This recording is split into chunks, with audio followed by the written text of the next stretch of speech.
We'll be back with more Volkswagen Rally action right on Swift Eastern Cape and more edge of your seat Volkswagen Rally action. Under heavily overcast skies, it was off to Triple L plant hire on the old Ford test track at 15 kilometers, the longest stage so far. Narrow, freshly graded roads with plenty of loose rock and a soft surface waited to snare the unwary. Keane was flying along in his BP Polo, hitting terminal speed down the kilometer-long straight, but was hampered by his handling problems in the twisty bits. Serge Damso pushed his new Castrol Toyota Runx to the second fastest time, unfazed by a loose windscreen rubber.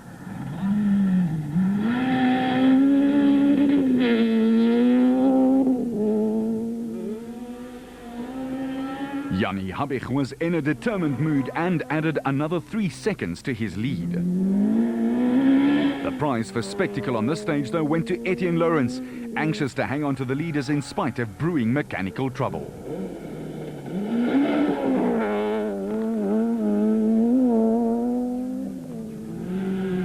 Hergen Fecken was getting into his stride and holding on to the leader's coattails in the third polo.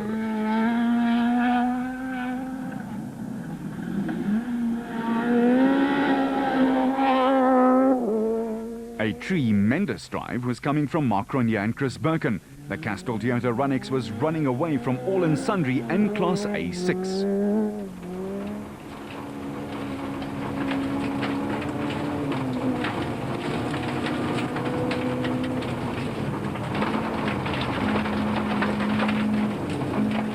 Craig Trott and John Costa, the defending class champions, were powerless to stop Grenier. Eugene Lawrence and Derek Jacobs had their own problems holding on to their Team Total teammate. Eugene is Etienne Lawrence's older brother.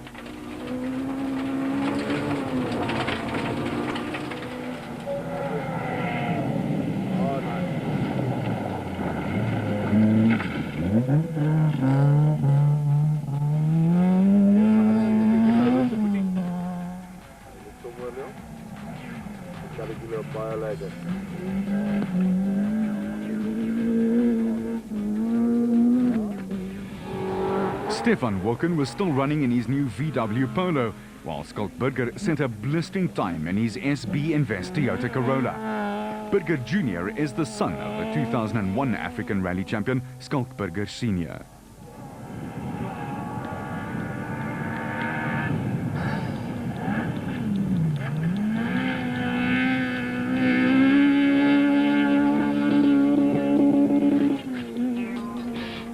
Stage 4 was the first in the Longmore Forest Complex, 35 kilometers west of Port Elizabeth.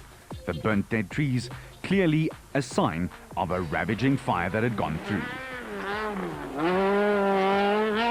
A quick and fast 11-kilometer stage waited. The pace in the S2000 is frenetic to say the least, and also highly competitive. Keane, Damso and Habich remarkably all set an identical time of 5 minutes 39 seconds, so the status quo remained unchanged.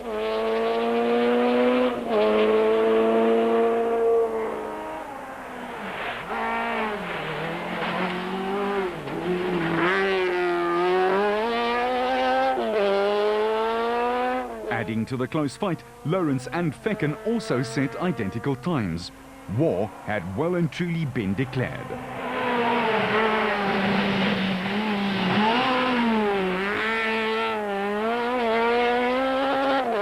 A resigned and calm Enzo Keane headed to service.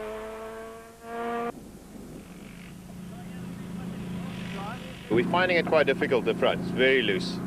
So we're not taking chances at this point, you know. For us, the championship's important. Etienne's fallen back already. I'm not sure what's wrong with his car.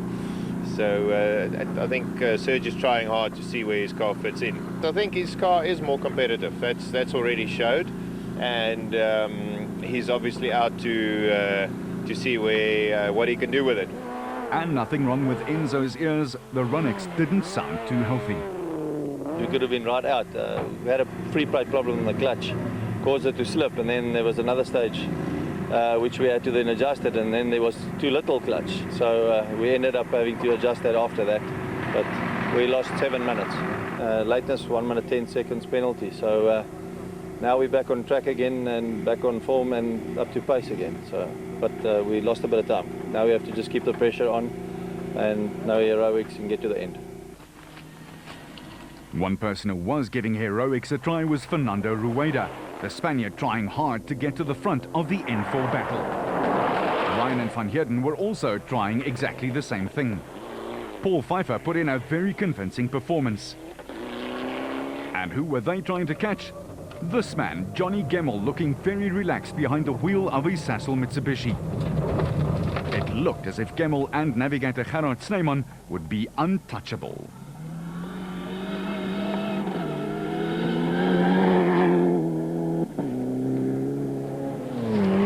A phenomenal battle was developing in Class A7 with championship leader JP Damso trying awfully hard to catch the very determined Charles Wilkin, but it was all to no avail.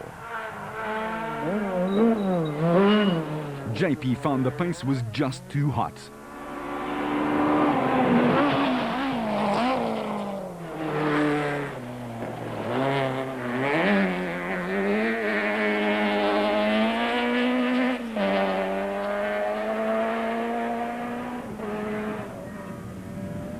These rallies are like sprint rallies, these short haul rallies. They're like sprint rallies, so we have to go from the word go and from the Friday, and that's what we haven't done. It looks like everyone's stepped up their pace, and I don't know if we're going backwards or what, but I think it's time to wake up here and start going for it.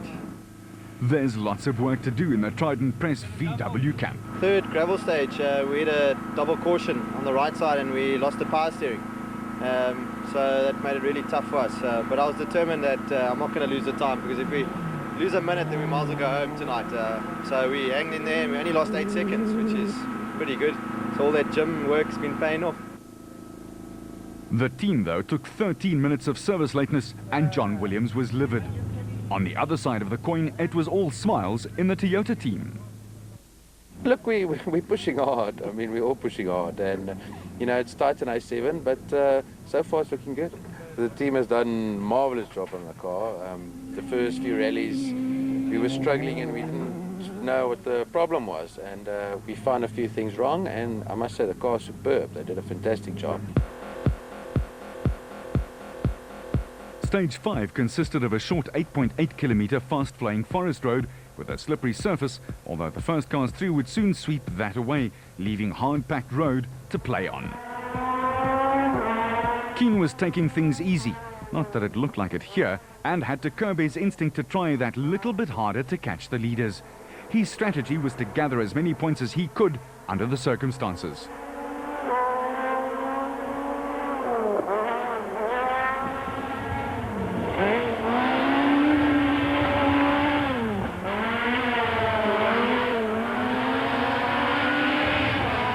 Pictures that will make a rally purist's heart thump. Damso revelled in his new Castrol Toyota. After bouncing it off the scenery a couple of times, it was good to have a fresh car to challenge the VW Steamroller.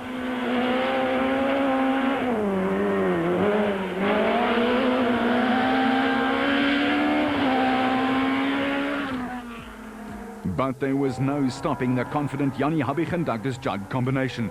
When a car works, it works well, and Habig was a very contented man indeed.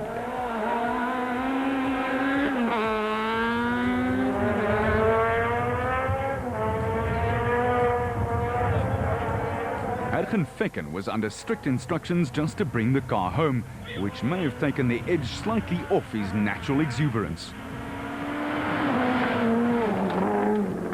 Etienne Lawrence had his total Toyota back in one piece and was trying hard to make up for that huge service penalty.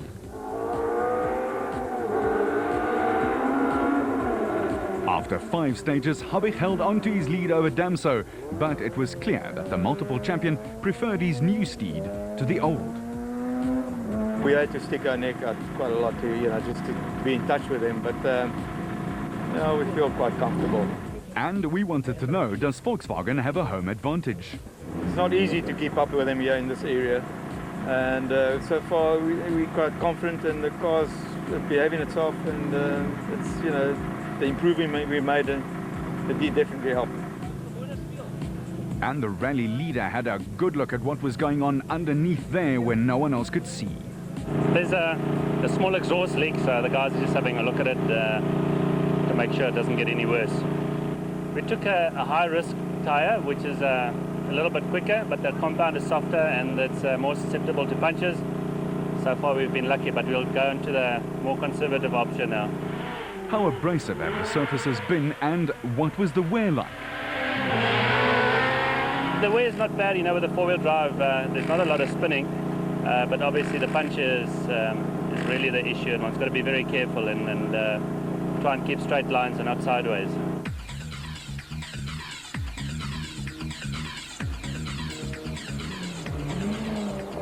Spectators were always pointed in the right direction on this well-organized event. As the sun dipped behind the mountains, teams faced the longest stage of the rally at 22 kilometers. Conditions were very tricky, with the drivers rapidly having to adjust from bright sunshine to deep shadow and more bright sunlight.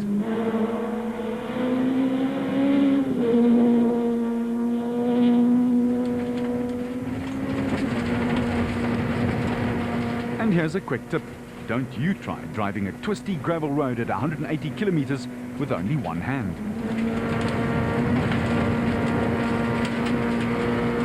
Conditions are atrocious as Lawrence battles to see through a dust and insect-splattered windscreen. It's easy to hit a rock or other obstacle, and concentrating on listening to the navigator's instructions is what it's all about.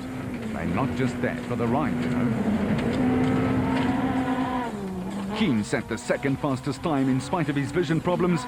Lawrence matched the Polo's time.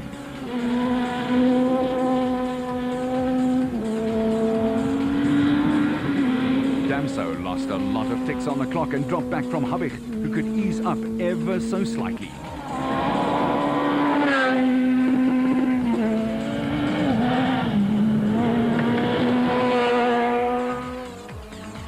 In Class N3, Rodney Fasahi, Mohamed Musa and Chris Tiffett were all within a handful of seconds of each other.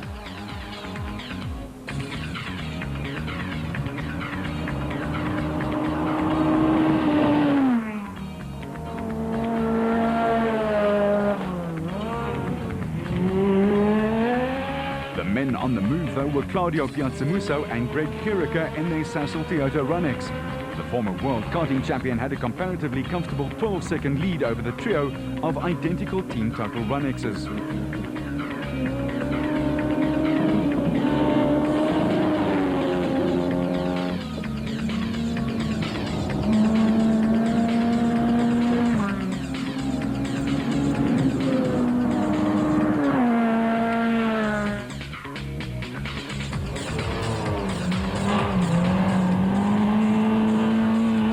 Take a breather, but we're right back after Volkswagen Rally 2000.